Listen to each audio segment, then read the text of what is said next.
Begitu. Nah, makanya sebetulnya ada beberapa jenis skenario ya teman-teman ya, itu sesuai dengan kesepakatan antara pihak produser film dengan penulisnya.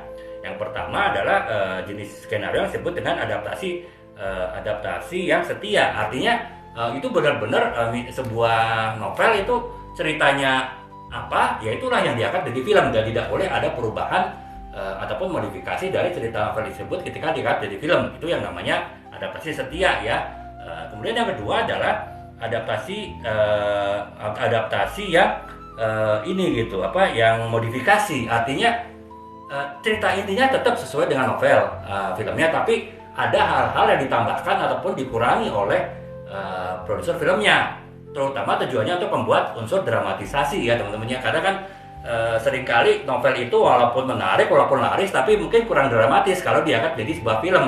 Ketika menjadi sebuah tulisan, sebuah novel mungkin menarik karena penuh dengan kata-kata indah, penuh kata-kata puitis gitu. Tetapi ketika diangkat jadi film, mungkin kalau terlalu banyak kata-kata puitis juga malah boring ya, membosankan dari penonton gitu. Makanya perlu juga dibuat unsur dramatisasi. Nah itulah bisa jadi unsur dramatisasi itu ada melakukan perubahan pada beberapa bagian dari novel. Nah itulah kenapa ada yang namanya adaptasi modifikasi. Artinya sepanjang penulis itu menyetujui bahwa saya boleh dimodifikasi novel saya, akan tetapi bukan cerita inti, hanya cerita-cerita tambahan saja. Itu berarti kalau itu udah deal ya, itu bisa dilakukan mengangkat novel tersebut jadi film teman-temannya. Nah, yang ketiga itu lebih ini lagi lebih lepas lagi, lebih luas lagi. Ada yang disebut adaptasi bebas. Artinya cerita film itu hanya sebagai latar belakang ataupun sebagai ide dasar dari sebuah film, akan tetapi film tersebut dibuat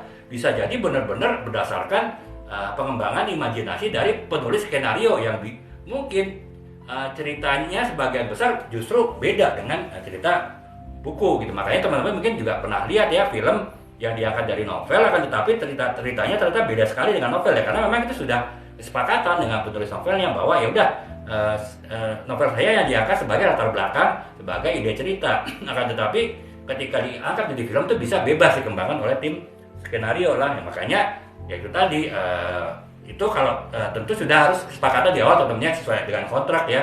Nggak bisa misalnya kesepakatan awalnya adalah adaptasi setia yang benar-benar si penulis itu ingin novel yang ditulis seperti dengan sesuai dan jadi film, tapi si produser filmnya membuat filmnya dengan adaptasi bebas, yaitu benar-benar penulis skenario itu membuat imajinasi sendiri yang berbeda jauh dengan novelnya. Kalau itu ya tentu menyalahi kontrak ya tentunya. Nah, makanya itu tadi teman-teman, bagaimana sebuah film itu diangkat menjadi sebuah novel diangkat menjadi film tergantung kesepakatan antara si penulis dengan produser filmnya. Ada 3 jenis skenario. Yang pertama skenario setia yang benar-benar buku itu plek sama dengan film. Kemudian yang kedua ada skenario modifikasi.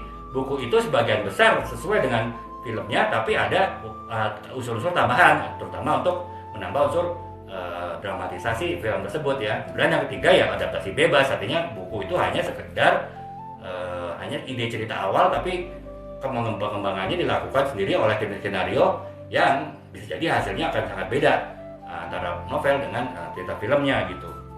Nah itu sih teman-teman ya, cara ada 3 jenis yang membuat sebuah film itu benar-benar diangkat persis sama dengan sebuah novel atau bahkan bisa berbeda sekali gitu. Bahkan mungkin istilahnya film itu hanya menggunakan judul novelnya saja, hanya tanda petik nebeng ke kepopuleran novelnya saja, tapi cerita di dalam itu udah benar-benar beda. Bisa seperti itu ya, sepanjang ya lagi-lagi itu kesepakatan antara produser film dengan penulisnya dalam sebuah kontrak gitu.